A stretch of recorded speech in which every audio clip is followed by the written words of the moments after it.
Good evening. We're live from the CCI Theatre in Exeter. I'm Andy Bryan, and have I got views for you?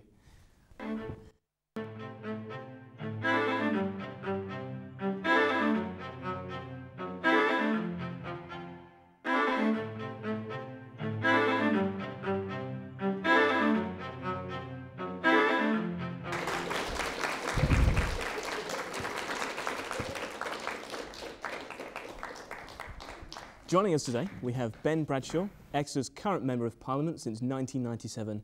Ben has previously been part of a Labour cabinet as the Secretary of State for Culture, Media and Sport. Also joining us, we have Andrew Ledbetter, the Conservative Counter-Councillor for St Loyce. Third member of our panel, over this way, is Anne Oxborough, the former Assistant Principal here at Exeter College. Last year, she was awarded an OBE for her services to further education. And finally, we're joined by Andrew Bell, the prospective Exeter St David's Green Party candidate. They are all here to listen to your questions and supply you with their views. If you're on Twitter, then you can tweet us any questions you may have at HIGVFY, and we'll address them later on in the show. You can also find us on Facebook. Now, we'll start things off by looking at a big news headline from the week. And that is, it was confirmed on Monday that Prince Charles is set to take on more of the Queen's responsibilities. Many believe that this may be the start of the handing over of the reins. The bookies Coral have even suspended betting on the Queen doing so following a suspicious bet from the Windsor area. I think we should start with you, Ben, if that's okay. As an MP, how would you feel about a more vocal monarch? Because Prince Charles is certainly more charismatic than the Queen can be. I'm not sure I would welcome a more outspoken monarch if you're talking about being outspoken politically. I don't have a problem at all if Prince Charles and the Queen decide they want to share the duties a bit. I mean, she's getting on quite a lot. He already went to the Commonwealth Summit in Sri Lanka recently. I have no problem at all about that. I think, though, I would have a problem if Prince Charles, when he finally becomes the monarch, used it as a platform to pursue any particular hobby horses that we know he all has, because he's written to people like me about them when I was a minister. So, but I think, I'm sure he's wise enough to realise that one of the reasons that the monarchy is still popular in this country is the Queen has always been totally independent. She is a figurehead above politics. She signifies unity in the country. And I don't think he would want to jeopardise that very valuable record. Andrew, what would you think if Charles, it's the first time, well, actually they've got two Andrews here, there's three Andrews on the panel, so I have to start using surnames. So, Mr. Bell, what would you think of having a more vocal monarch in terms of Charles? Will this be the first time that a job share between kind of two monarchs? What's your thoughts? Well, I certainly welcome Charles's views on the environment. I think he's definitely added to that debate in a considerable way and got much more publicity for his views than I can do or anybody else can do in the Green Party, apart from perhaps Caroline Lucas. So from that point of view, I think his views have been very welcome in terms of adding to the debate on the environment. I have to say, in terms of the monarchy generally, I'm completely ambivalent. I don't have particularly strong feelings either way, whether we should retain a monarch or not. So as to whether they job share or whether Charles takes over from the Queen, I really don't care, to be honest. Fair enough. So Ledbetter, do you think that she was going to hand over the abdicate soon, within kind of the next few years, or would you rather see it kind of skip a generation down to William? I have to be honest, I have no idea at all if she's going to abdicate sooner rather than later. I think she's doing a very, very good job. I personally think the monarchy do an excellent PR job for our country and are worth every penny. The Queen is doing a good job at the moment. I don't think there's any reason why she should stand down, and just like Ben, I'm quite happy. And just like Ben, I'm quite happy if they share the role. But I do agree with Ben that the monarchy needs to retain its independence, and therefore I think he was saying shouldn't be too pushy. So so I've got no problems at all with the Queen. I agree with a lot of what Prince Charles says as well. So a job share seems an ideal thing, but I say, well, she's doing a good job. I see no reason why she shouldn't continue. She certainly enjoys it, and I think they're an excellent ambassadors and advertisement for this country. Fantastic. And Anne, would you see the skip down to William? Would you see someone kind of younger, kind of be the head of the country? Well, it's interesting actually because I actually received the OBE in December. Congratulations! Thank you, but I picked it up, you know, as it were. And I've got to say that my first desire was to have the Queen give it to me, and after that, I was hoping it was going to be William. So, and I actually didn't want it to be Charles, and that's just for completely personal reasons. I don't necessarily agree with everything Prince Charles says. Some of it I do. I agree with what the panel have already said, really, that I think they, whether we like it or not, they are seen as ambassadors for Britain, and they do a pretty good PR job. And what I would say is, during the time that this ceremony, when you're presented all your awards and so on, and I bulk a bit at all the hierarchy and being the British Empire and all that sort of stuff. Nevertheless, I was completely caught up in the moment. I felt dead chuffed to be rewarded and so forth. And I can see that that they do a great deal of good. I think the Queen is on great form still at the moment. I'll tell you that personally, and I think that she clearly, as time goes on, will need to hand over more and more, because she's 84, I think, isn't she? And I think it's time she was able to take a foot off the pedal a bit. So you would prefer William, just merely on a personal... for completely superficial reasons, utterly superficial. Fantastic. I think we've got some questions from kind of the audience on our next topic, which I think is student fees. So if there's any questions from the audience at all. Yep, hand up. Excellent.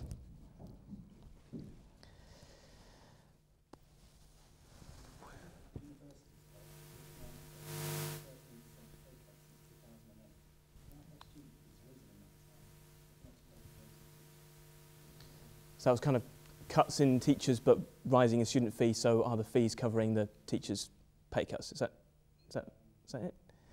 Yep, fantastic. That's right. Today, staff and universities across the country walked out, leaving tens of thousands of lectures and seminars at risk of cancellation. The University and College Union General Secretary Sally Hunt claims that universities are still refusing to approve on a 1% pay increase, an increase that has been declared the absolute maximum by the University and College Employers Association, as anything above this amount would neither be affordable nor sustainable. So, Andrew Bell, should we go for you first? The Green Party abolishing student fees completely, is that correct?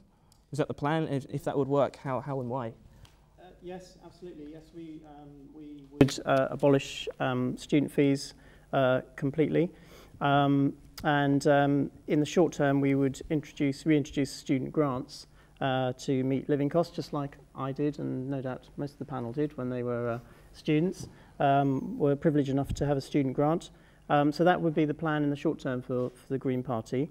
In the longer term, we would aim to introduce what's called a citizen's income, which would sweep away all the existing benefits and provide everybody by rights with a citizen's income, which is a certain amount of income that you're entitled to whatever you do. So whether you're a student, whether you work, whether you choose not to work, that would be your right to have a citizen's income, and a student would be no exception. They would have that.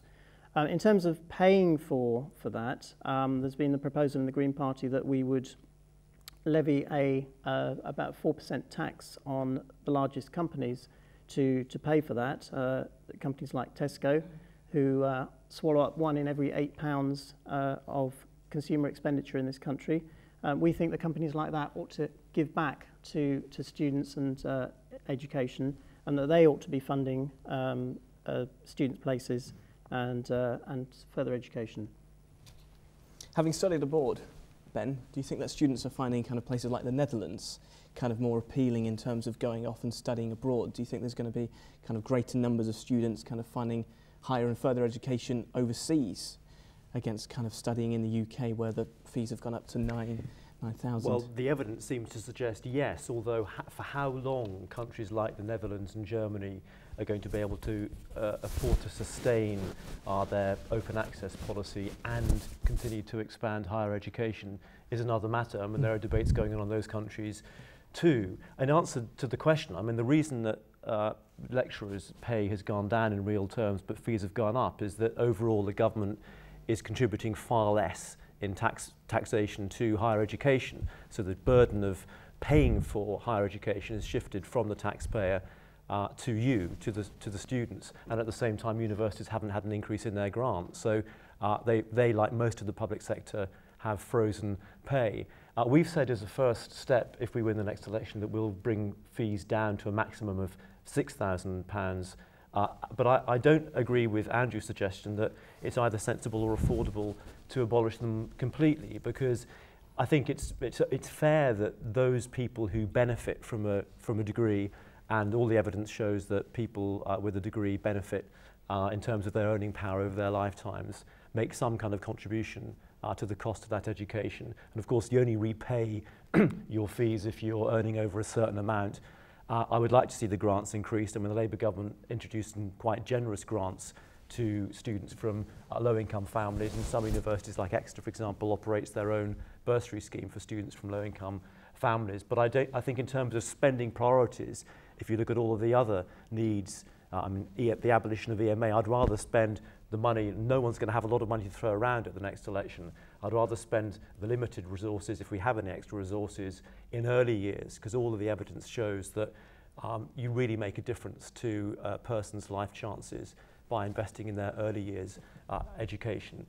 So it's going to remain a balance, I think, whoever wins the next election, between student contribution and taxpayer-funded contribution. We should bring Anne on this, because having worked in further education, you can kind of relate to kind of the students. Yeah, I certainly can. I mean, actually, some of the views that have just been given there by both the Green Party and Labour, I think make quite a lot of sense, actually, to me. I suppose the angle, you may feel I'm digressing slightly, but the angle I want to come at it slightly more is that I'm quite concerned about the quality of teaching and learning in universities anyway. I think that, as I understand it, the situation is that universities have to attract research, good research academics, if you like, in order to get more money.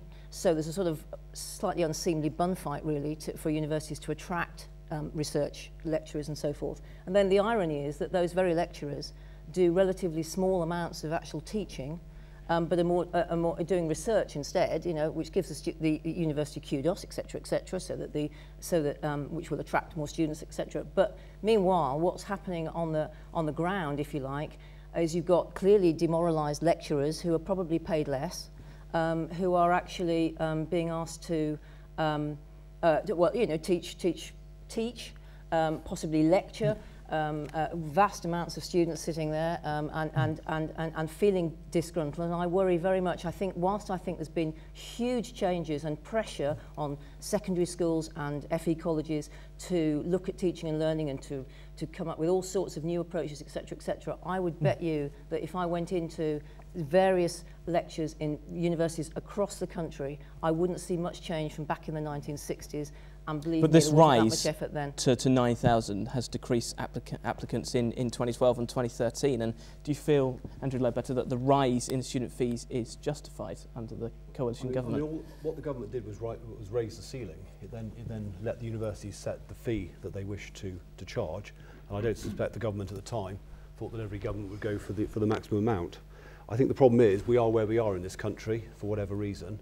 Somebody's got to pay for this. Everybody wants the best possible service, and so somebody's got to pay for it. And if you want good universities and you want good courses, etc., then somebody's got to pay for it. But what I do think now, that you want value for money, because you are effectively the customer. So if you're paying all that money every year, you want to make sure, well, make damn sure that you get really good service, you are taught well, and you have good facilities, etc. So I think that's the thing you've got to pursue. So on days like today, I wonder if you're being offered a refund on your fees or extra tuition, because as I say, at the end of the day, you're paying for that. When it comes to the actual pay rise, I don't disagree. I think lecturers probably do deserve a pay increase.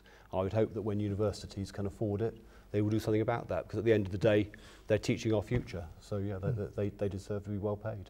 And in fairness, I mean, you know, the public sector has had 1% pay rises for several years now. I know that as part of Exeter College. I'm afraid that the university is no different in that sense. Yeah. It's nothing. It's nobody. They're not special, if you like.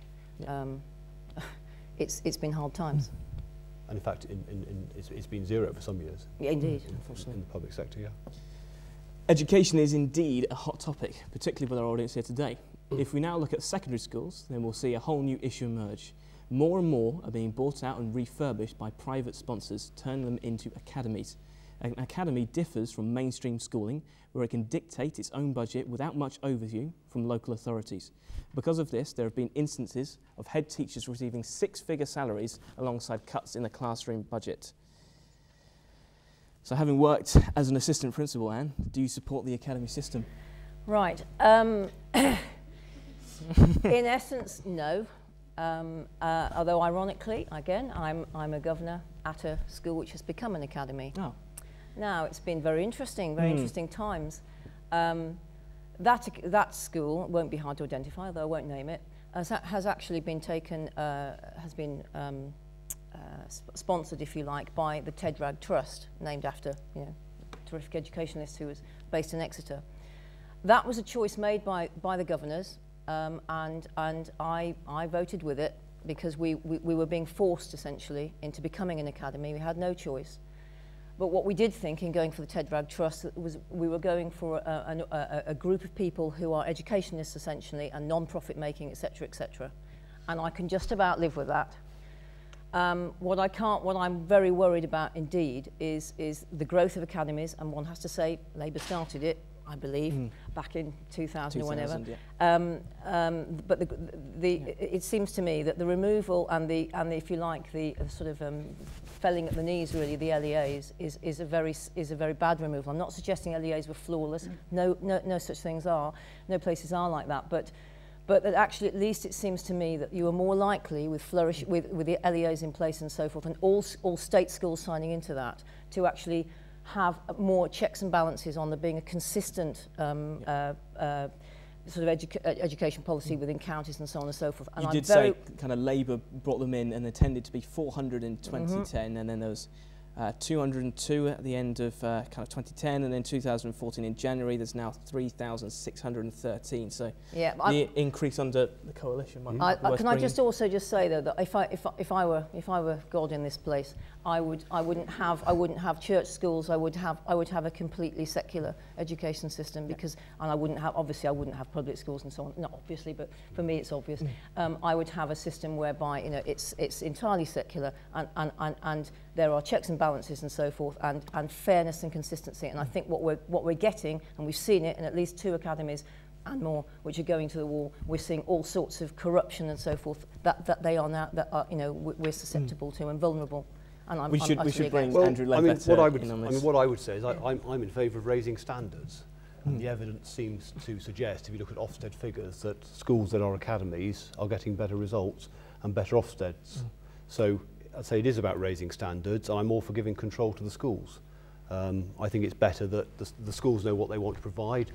The head and the people who teach there know better about their pupils and what they've got to provide. So I'm all for giving them control, but I do agree they've got to be checks and balances. And in the case you mentioned of a head getting a lot of money, at the end of the day, the governing body should have been on top of that. And for whatever reason, something went wrong and the checks and balances went there. So it went wrong. But that can happen whether the school is an academy or it's in local authority control. So yes, I'm not against academies. I think there are different things for different types of schools. But at the end of the day, it's about the quality of the education. And I think if a school believes it can provide a better quality of education by becoming an academy, then it should be allowed to do that. Local authorities, I think Ben would agree, have been pulling back from control over schools for many, many years now, and doing less and less, and more management and control is being handed over to the schools. So I think this is just getting to the end of that system, and just giving more, as I say, more power and more control actually to the school, rather than having a local authority looking over their shoulder. Ben, do you feel that they've become, unfortunately, tainted since the original inception of the academy system in the early 2000s? Well, I certainly think they've changed. I completely agree with everything Anne said, incidentally, but the crucial difference with Labour's academy programme is, as you yourself said, giving the figures, it was much smaller, and it was focused only on serially failing schools, most of them in big inner city areas like London, and they did create a massive turnaround in most of those schools and incredible results. This government's academy programme is across the piece, and it's not just an academy programme, it's a multitude of academy programmes. You have private sector sponsors, as Anne was talking about, and we managed to stave that off in the case of ISCA, where basically Michael Gove was threatening ISCA with a private takeover because he claimed their results weren't good enough. In fact, their results have been getting better year in, year out, as have the results in all of Exeter's schools. And so the only option they had was to go with this trust model, which at least has still got some local community involvement. In Devon, we've also had a very successful cooperative movement of cooperative schools, which is another model. So there are all these different models. The critical thing for me is, firstly, it seems mad for me to allow these free schools to be opening up in places where there's no shortage of schools places, attracting taxpayers' money away from other schools. And secondly, to go back to the accountability issue, it's critically, I mean, Andrew said it's important that there are checks and balances. The problem is with Gove's approach, there aren't any checks and balances. If you have a weak governing body, and, you know, it's quite difficult to attract good people to become governors. It's a voluntary job, you don't get paid, it's a really important job. If you have a weak governing body and a powerful autocratic head who wants to do his or her own thing, there's very little that governing body is going to do. At least under the previous system, you had a local authority who could step in, as was the case with Westex, because that scandal was unearthed just before it got its academy status. But under Gove's, in Gove's new world, he's the big centraliser. He's taken all the power to himself, and I think the whole thing is going to blow up in his face. I think we've got another question from the audience. Fantastic. I've got a question about zero contract hours in the workplace. Do you think they should be banned or regulated? That's right, 0-hour contracts have been getting much publicity over the last few months. This is where an employer can take someone on for an unset and unforeseeable allowance of hours, hence the name 0-hour contracts.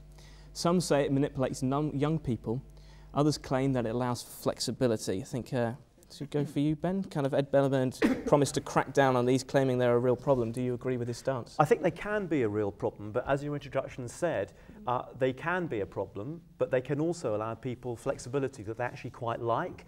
So I don't think the answer is to ban them. I think the answer is to regulate them, as you implied in your question, so that people can't be forced onto a 0 hours contract indefinitely if that's not what they want. However, you know, I speak to young people, to students. In fact, I spoke to two elderly ladies who work in the care sector looking after people in their homes who are past retirement age. They actually said they quite like being on a 0 hours contract because they choose when to work. No one can tell them when to work, and they rather like working when they want to and going on holiday when they want to. They had quite a nice life. So I think you've got to get the balance right. Yes, keep the flexibility that some people like, but don't allow it to be the situation which it is at the moment, that a lot of people are forced into these contracts. They don't get holiday pay, they don't get pension pay, they don't get holiday rights. I think that's where the problem lies. So it's, I would say, regulation, not ban. Whereas Green Party, Andrew Bell, would you ban them outright? Do you agree with Natalie Bennett's stance on kind of banning them completely outright, the 0 hour contracts? Yes, I mean, that is the Green Party view, is that we've called for a ban on 0 hours contracts. I mean, it seems to me that this 0 hours contracts is all part of this move that's being pushed by this government towards a sort of a slave economy, where we're trying to compete with countries like China and India, and there's this kind of race to the bottom, and 0 hours contract is all part of this race to the bottom, this kind of slave economy that the Tories want to create for us. I don't think the Tories actually brought about 0 hour contracts. They've been around for years, haven't they? They were called casual contracts before, and casual workers. They're now called 0 hour contracts.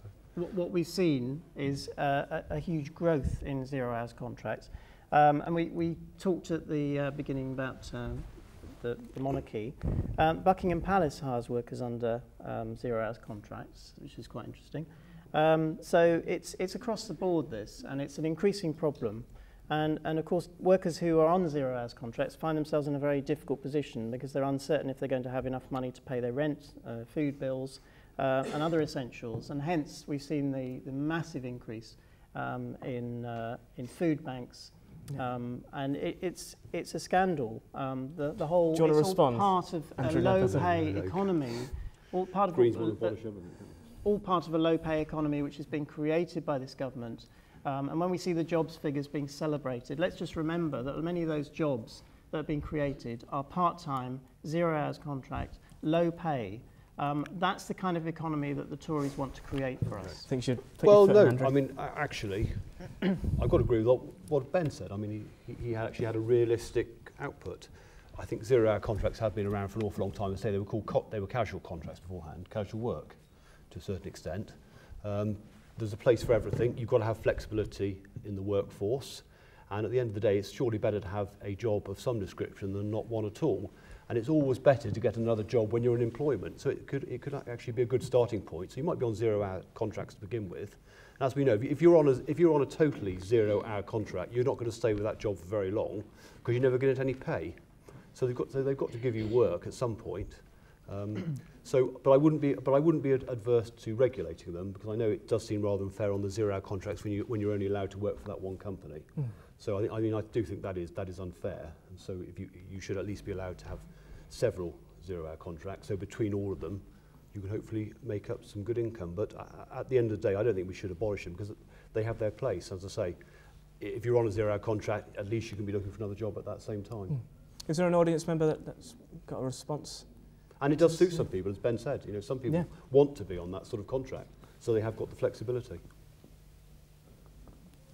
Is anyone out there wants to respond?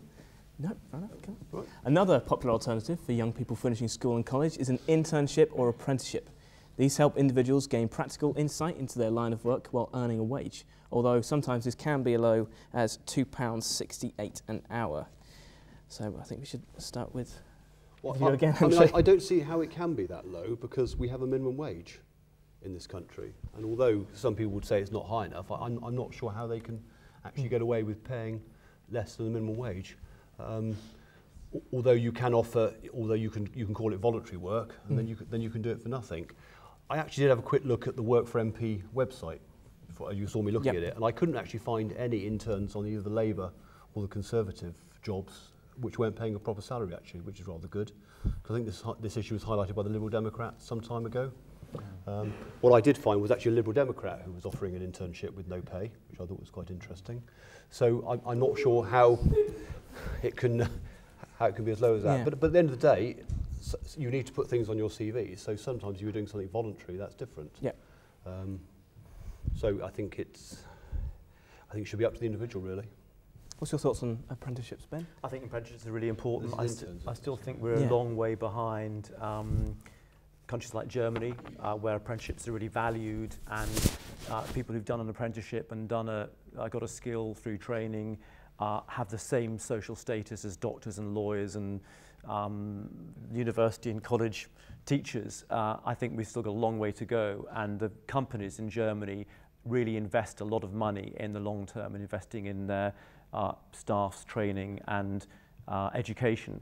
I think when it comes to internships and work experience, I think you have to be very careful about your definitions. I mean, I have lots of people come through my offices in Exeter and London on work experience from Exeter College, from schools, from universities. I have far more people wanting to come and I can offer places too. But I don't take anyone for longer than 1 or 2 weeks without paying them, because I think that is right, unless they're coming as part of their formal degree course when they're actually placed in an MP's office for a couple of months, or in some cases there are a couple of courses around the country where you're placed for a whole year of your course and it's part of your course. But it's a real dilemma for people, because you know, if you want to get some experience, that's often how you get it. And when you're applying for jobs, they'll ask you, well, have you done any voluntary work? You know, where do you draw the line between voluntary work? Lots of people, I mean, everyone who works for the ex-Labour Party is a volunteer. They're not getting paid. I mean, I'm getting paid and my organiser's getting paid, but everyone else is doing it because they believe in something and they give of their time. Are they being exploited? If they're young, are they being exploited? No, they're doing it to get experience, and that's something to put on their CV. So I think, you know, it's difficult to be dogmatic about this. I think one of the problems with the minimum wage is it's not enforced strictly enough, and the fines on companies that don't pay are not nearly high enough. And I think I'd like to see a move towards the living wage, which some of you may know is quite a bit higher. Exeter City Council has recently introduced the living wage. I pay all of my staff, at least if they're with me on an internship basis for more than 2 or 3 weeks, the living wage rather than the minimum wage. But I think that's the debate that we need to be having. Anne, having worked in further education, do you support kind of further and higher education over apprenticeships, or what's your kind of stance? Not over. No, I think there's a place for both, and you know, horses for courses. I think apprenticeships are valuable. Just a couple of points I just want to pick up from what I've heard on the panel.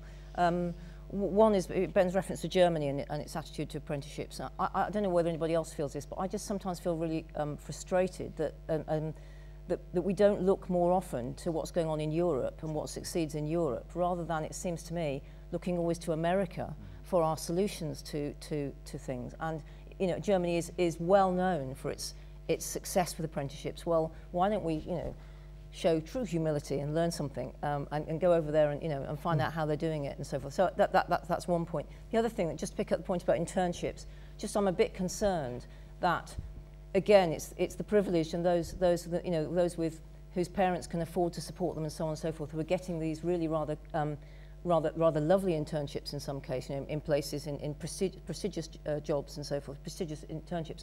I wonder if there's any way, and I don't have an answer to this, that there could be some sort of pot of money, or some central thing you could access, where if you are a student who hasn't necessarily got that much money, or indeed that much money in your family, that you can actually access some of these internships, because it seems to me it's just a route through again for the privileged, well, those who are already privileged, rather than actually helping those who perhaps, you know, could do with a bit of help. So that's my concern about internships. Andrew Bell, in the 2013 Devon County Council manifesto, plans to increase apprenticeships and apprenticeship opportunities. Should this be coupled with a rise in pay as well, do you feel? Yeah, definitely. I mean, I think it is a complicated area, and I agree with a lot of what Ben and Anne have said on this. I think we need to be very careful to draw distinctions between genuine apprenticeships and voluntary work and internships and work experience. I mean, they've all got their place. What I would be very concerned about is when industry and professions try and get people on the cheap through apprenticeships, and I think that is cause for concern. And I think certainly people who are doing apprenticeships with industries, with professions, should be paid at least the minimum wage, but preferably a living wage. Yeah, and can I say, I mean, I think apprenticeships are a great thing, as has been said. Horses for courses, not everybody needs to go to university. There are certain jobs where apprenticeship is the best thing to do. Devon County Council takes on apprentices every year, and we pay the minimum wage at Devon County Council, because we realise we're going to pay that very low rate. We might get the wrong sort of people. They're not going to stay, and we don't want to churn. We actually want to move them onto jobs. So, and as to date, virtually everybody stayed. Everybody who we've offered an apprenticeship to has decided to stay on with Devon County Council at the end of their term. And might you follow Exeter's lead and offer the living wage? Can I say that? I mean, the Conservative view on the living wage is absolutely, when it's affordable, it should be paid. I have to say that Devon County Council, and this is probably one thing we do agree on, is under extreme budgetary cuts from my government, and we simply cannot afford to pay the living wage at the moment. It would cost Devon County Council. Not only would it cost Devon County Council, if we imposed the living wage, that would then also be imposed on schools, and the schools are in the same situation. It would probably add something like £3 million onto our bill, whereas the City Council, it was, I think, in the order of less than 100,000. So we genuinely can't afford to pay it. But I do agree, when people can afford to pay that greater rate, then they should pay it. I think there's another audience member with a question, I think. Hopefully. There should be one. Right. Oh, it's the young lady there. She got it? She's there? Hello. Do you think that there should be some form of regulation for the country's newspapers? Is that the right question? Regulation for kind of press? The newspapers. Yeah. Yes, in light of recent events, there have been calls to regulate the press. Prime Minister David Cameron has now urged newspapers to sign up to a royal charter supported by both the Coalition and Labour governments. A move that has been strongly opposed by the Independent Press Standards Organisation, among others. I think we should start with Andrew Ledbetter. First, what's your kind of thoughts on the regulation of the press? Does it need to be regulated? What's my personal opinion is that I'd rather it wasn't regulated, because I believe the press, within reason, should be allowed, as long as it's truthful, should be allowed to print what it wishes to. And therefore I'm all for self-regulation. If it oversteps the mark, then it should be stamped down. But on the whole, as I say, I'm all for it being allowed to print what it wishes within reason. Yeah, that's where I stand on it, yeah. What's your stance, Ben? No one's talking about regulating the press in the way that the broadcast media is legislatively regulated. What people are talking about, and what the Leveson inquiry was looking into, was whether there should be satisfactory redress for people who have been, whose lives have been completely destroyed by a rampant media. You may have heard of the guy called Christopher Jeffries, who was falsely accused of murdering the Bristol schoolgirl Joanna Yates. Here's just one example. The McCanns, whose lives were turned upside down after their little girl disappeared while they were on holiday. And not all of what the press did and wrote about was illegal. Not all of it was defamatory, but these people's lives were made a misery. They tried to complain. They tried to go to the Press Complaints Commission. The fact is, the Press Complaints Commission is run by the press. It's not independent.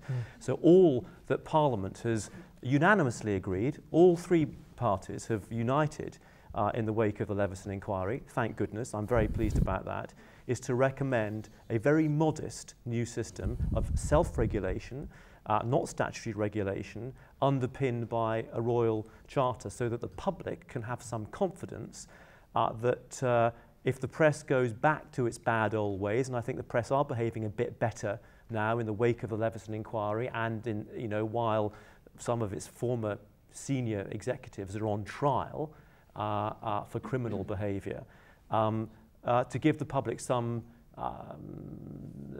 confidence that they won't go back and that there'll be a proper system in place for people whose lives are destroyed to have some sort of redress. I think that's a perfectly reasonable thing in any democratic society for us to want to have.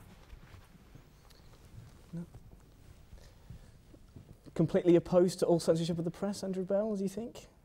Well, is that your stance, or is that the Green Party stance? Or pretty much. I mean, I broadly agree with what Ben's saying on self-regulation. I have a bit of a heart-head issue here. My head says, yes, you know, self-regulation is the right way to go, that we shouldn't in any way clamp down on the freedom of expression. My heart tells me that when I look at some of the misleading, xenophobic nonsense that we have to put up with from the Murdoch press and from the Daily Mail, I do sometimes wonder, wouldn't it be a better place if we did have a bit of control over those newspapers? But actually, my head says no. We really ought to allow the press, you know, to be free to report what they want to. Is there an audience member that had their hand up for a question? Is there someone? No, there was some at the back, I think. I'm being heckled. Yep. It was about the last topic. Is that all right?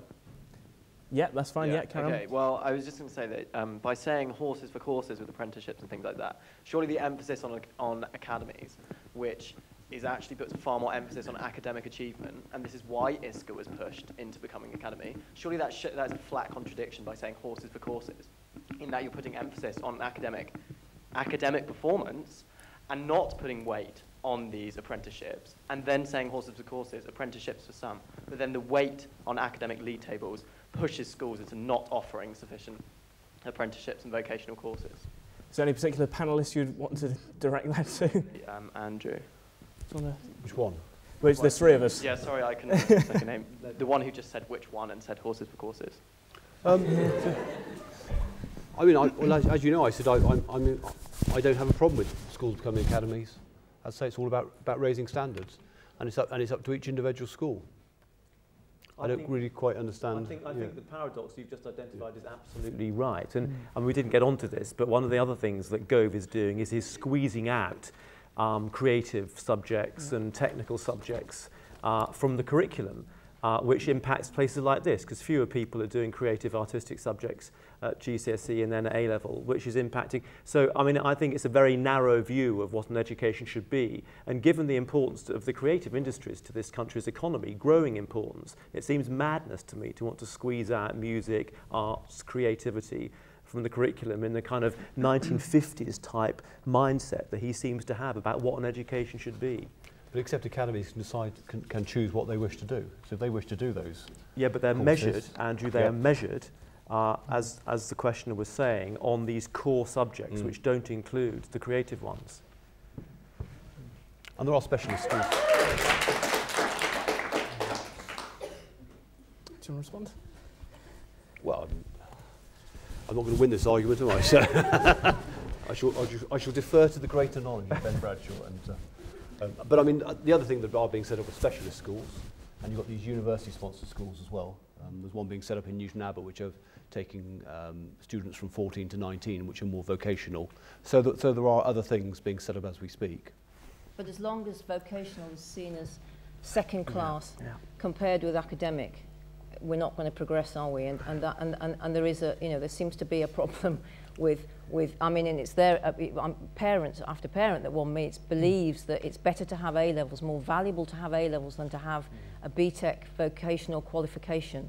And actually, I just think if we could only get people to see that there's value in both, but neither is superior to the other, we'd really be getting somewhere. I think I'm going to go to that gentleman at the back who's had his hand up for a while. In regard to your comment about raising standards, I'd like to propose a vote to see if there's anybody in the room who doesn't want to raise standards.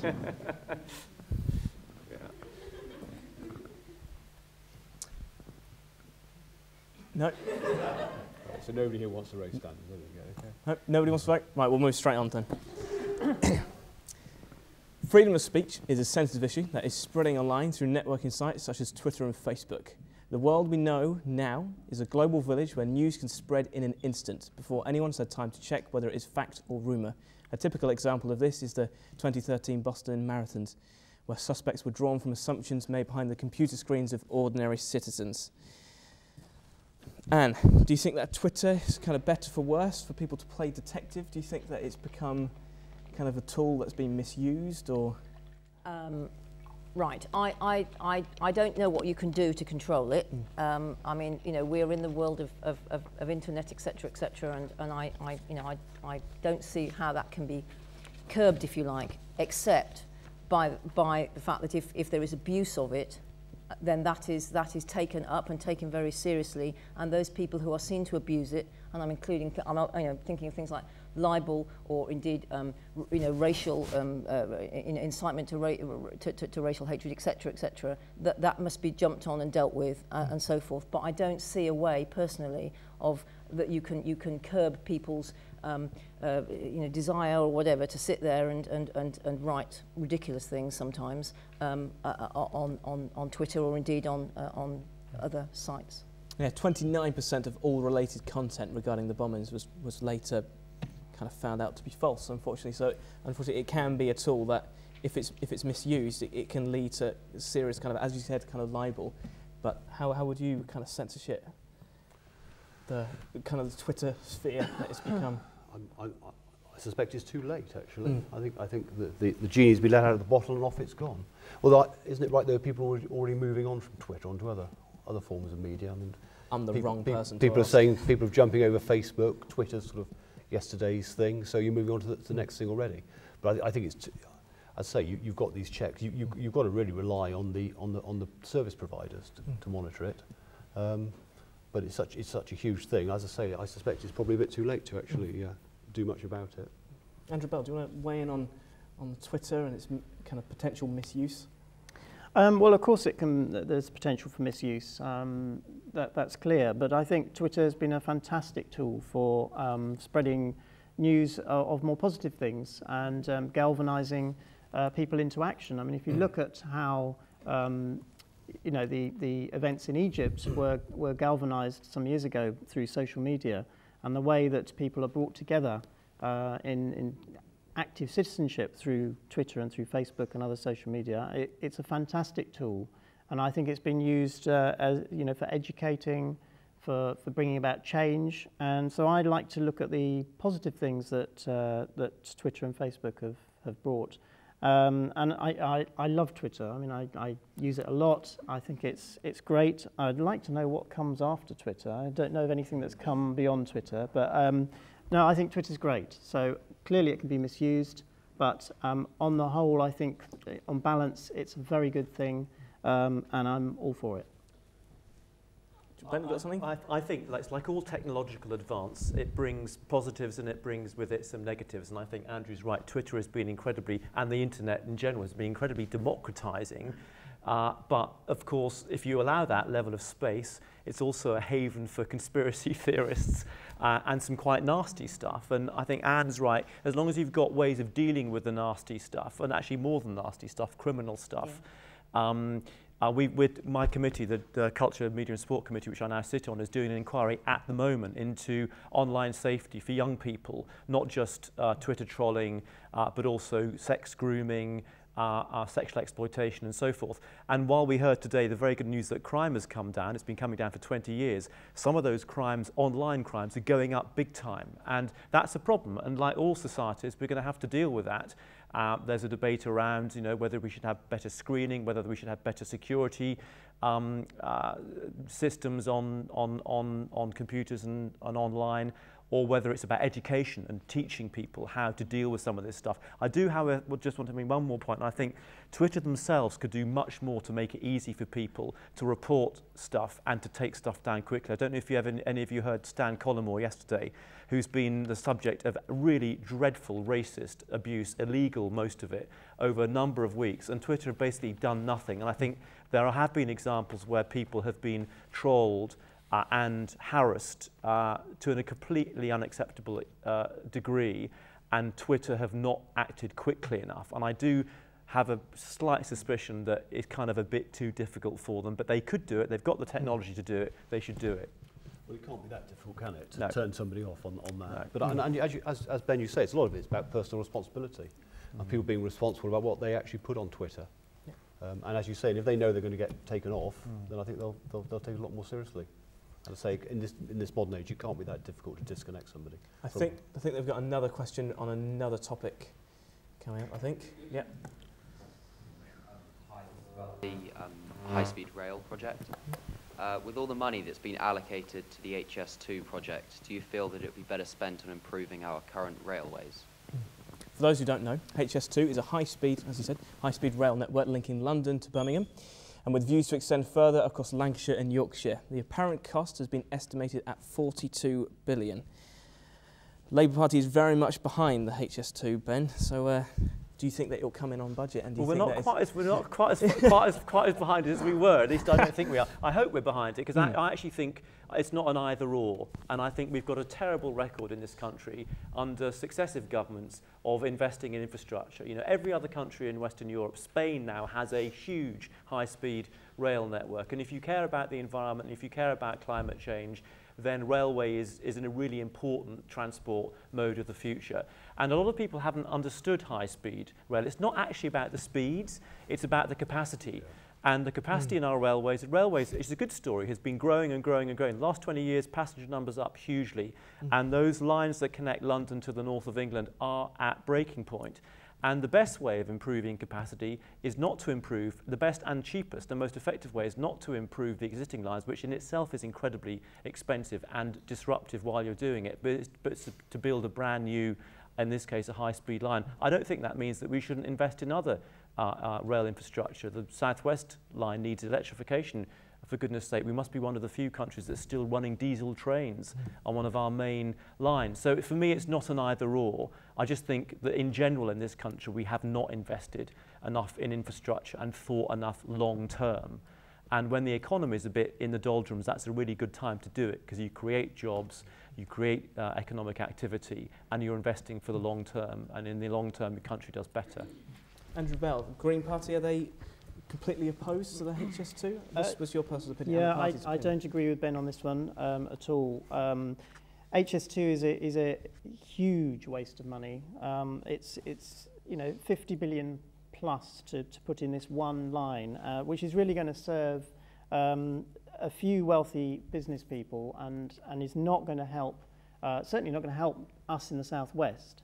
And what we need is investment in, I don't agree with Ben on this, the investment should be in our existing lines on improving frequency of trains on existing lines, new and longer trains and perhaps double-decker trains like they have on the continent, Yes, that might need some re-engineering of tunnels, but that would be a better use of the money than... Every tunnel. Yeah, well, that would be a better use of And money bridge. than one line between north and south.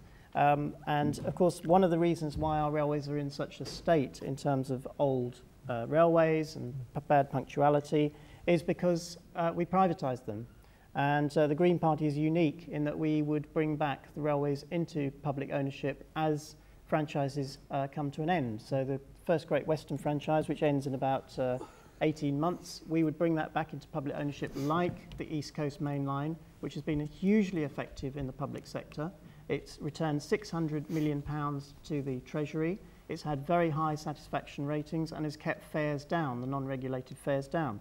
So evidence-based policy, it shows that if we bring trains back or railways back into the public service, public sector, they will do better.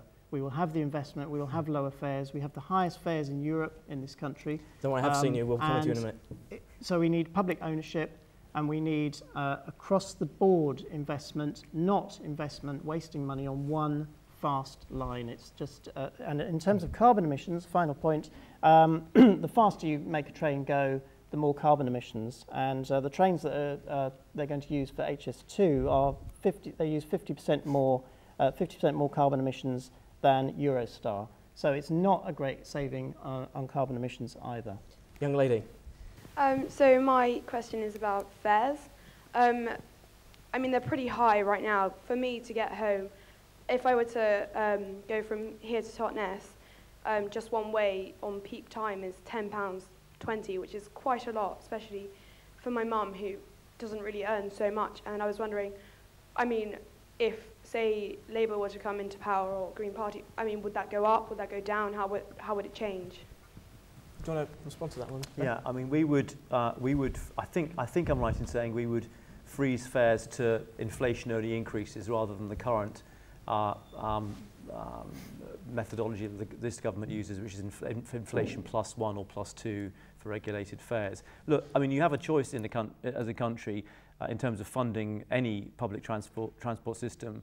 You either make the passenger pay, or you make the taxpayer pay, or you share the costs. And for a long time now in this country, we have had less subsidy compared with most other European countries on our public transport system, which is one of the reasons why Andrew's right in saying it's relatively expensive. Some local authorities, Ken Livingstone in London, for example, made tube and bus travel free for young people.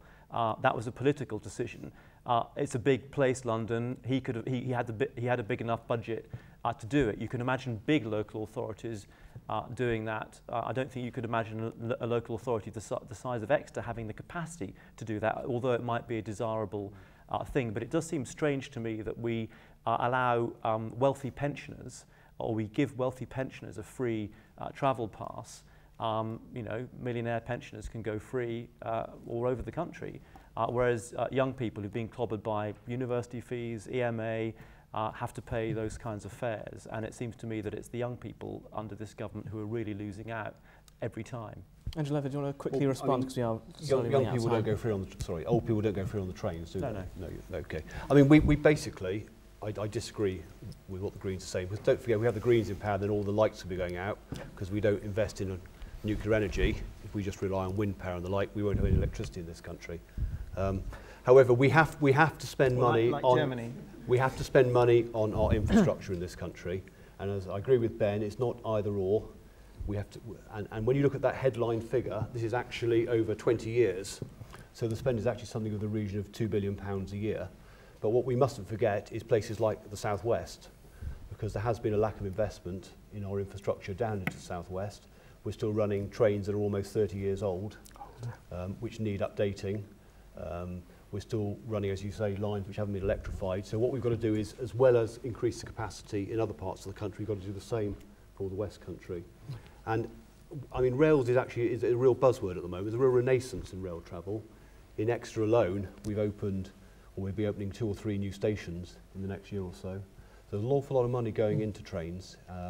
But as I say, we do need to increase our capacity. I don't disagree. If we had £2 billion a year, to spend down here, we could do all sorts of improvements. So I think we've got to do both. And as Ben quite rightly says, we've got to invest in our infrastructure because that's part of the growth agenda. Well, whereas the HS2 won't directly impact this part of the country, there's something that will. In October 2013, French company's EDF plans for a nuclear power station at Hinkley Point in Somerset were given the go-ahead.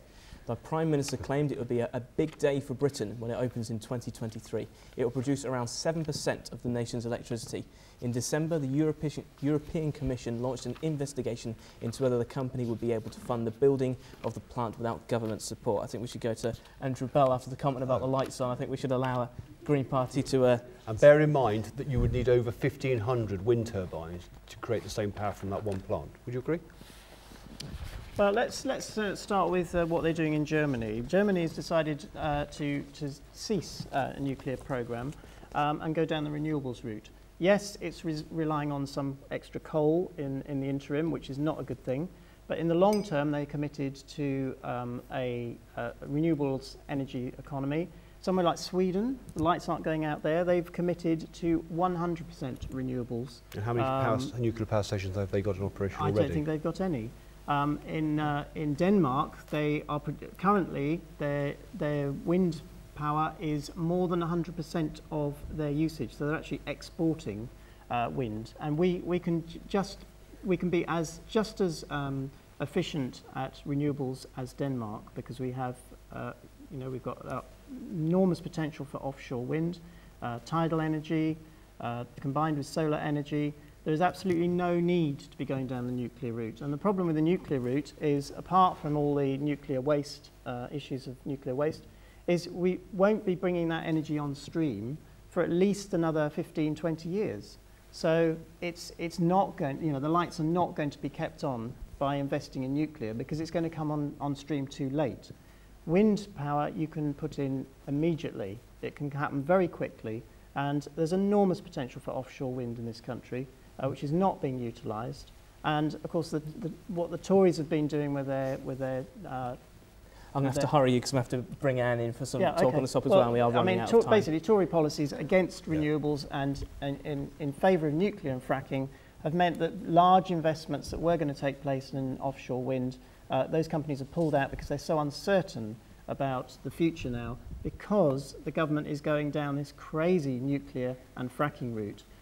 In this strange belief. Let's not get into fracking. I'll be very brief. Let's not frack around. Let's bring Anne in. This is one of those issues where I find myself kind of doing that, really. I find it really hard as a layperson to have an informed opinion on this.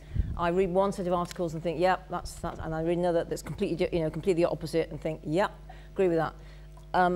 What I would say is that I read George Monbiot, for example, who is a journalist I very much respect, and he was very, very anti-nuclear, as indeed I have been sort of instinctively, if you like. Over the last 2 years, from what I'm reading, I gather he's done a whole load of research, and I think he's a man of integrity, blah, blah, blah. And his conclusion at the moment is that, sort of almost sad as it is, he believes that if you weigh up all the risks, one against the other, of fossil fuel, etc., against nuclear and so on, that actually maybe we should be reconsidering the nuclear route. Having said that, I look with some awe at Germany, who you've mentioned, and yeah, how are they doing it? How are they? And they seem to be, they've actually gone right against that, haven't they? And abandoned their nuclear program, etc. So I'm afraid on this one, I am absolutely in the middle. Don't know what to think. Keep hearing different sides of the argument and changing my mind. Well, unfortunately, we've almost run out of time. I feel like we could have carried on with that one for a while, but thank you for coming in, guys. We've been discussing transport issues tonight. So how did you guys get in this evening? I know you cycled. I did. Cycled, yeah. train and cycled. How did Anne get in? Well, I drove here.